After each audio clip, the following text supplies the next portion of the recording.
Hello, this is Jennifer Gore with St. George Episcopal Church in the Villages, Florida. Today I'm interviewing Ruth Ann Maury, a parishioner of St. George with a passion for art. So Ruth Ann, tell us how you were initially interested in creating art. As soon as I was able to hold a crayon in my hand, my mother had put it there, I started to draw.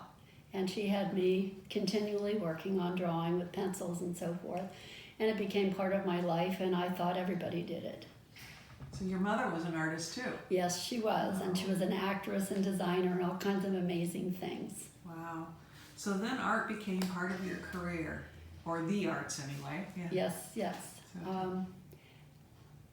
I believe that my art and my theater or my drama background, my acting and so forth, helped to set me apart when I was in school, from elementary all the way through college and so forth.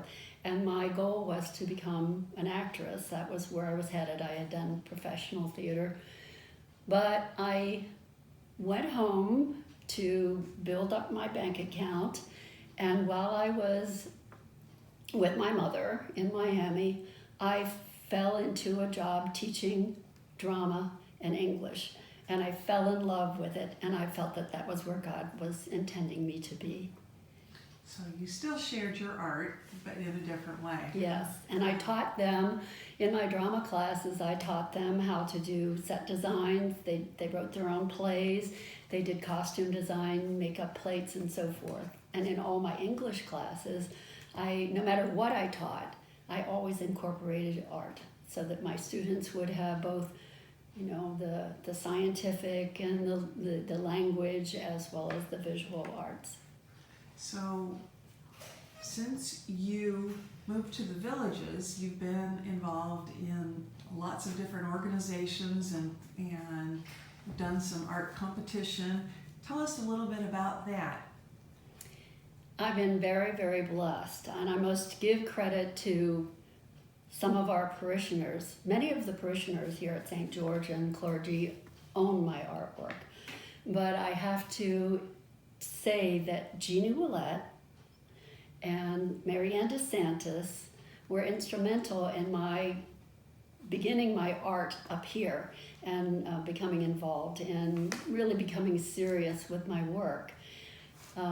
Also, Deborah and John Rusenberger were encouraging me as well, and they owned some of my early works from 2000, 2001, and so forth. So I've been blessed with that.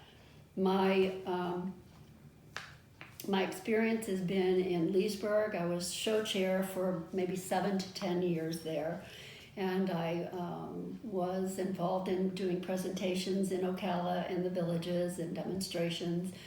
I was program chair for the Visual Arts Association here in the Villages for a number of years. I'm still on the hanging committee. I love to hang shows and put people's art up and make each piece shine individually. I've been involved also in Ocala at the Ocala Art Group, and I was blessed to be juried into 5 shows at the Appleton Museum of Art, which to me was the epitome of my whole artistic journey.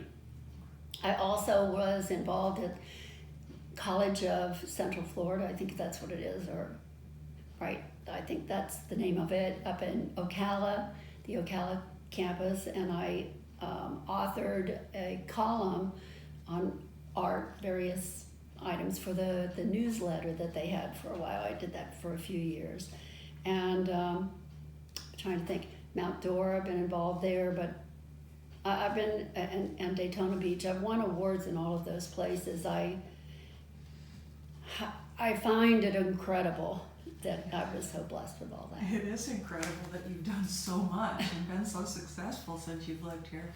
And you've shared it with the community and shared it with your students, and are you still creating art? I am, but not as much right now. I feel I'm in a different point in my life.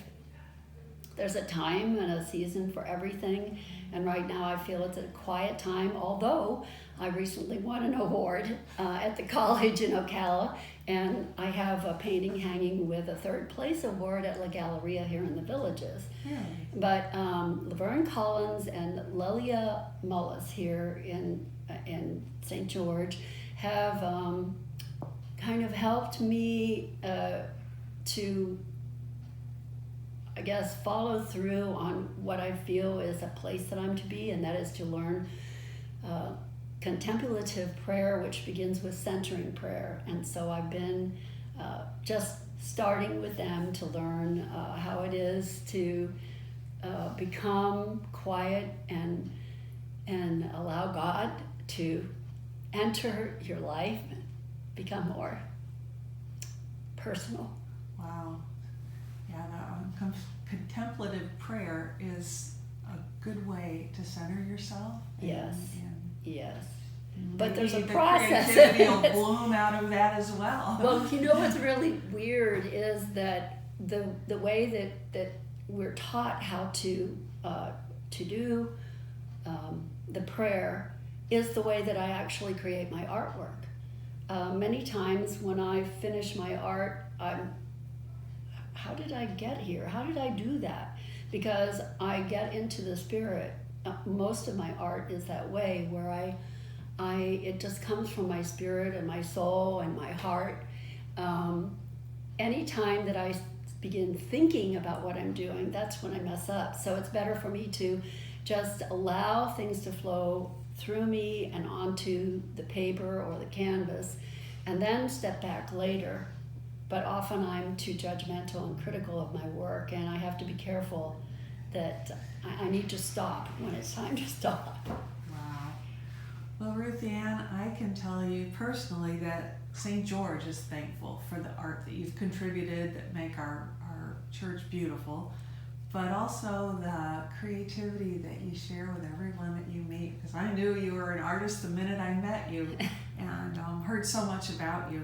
So thank you for all of that, and thank you, St. George, and all of our participants for watching And Spotlight. thank you for inviting me. It's been a pleasure. Thank you.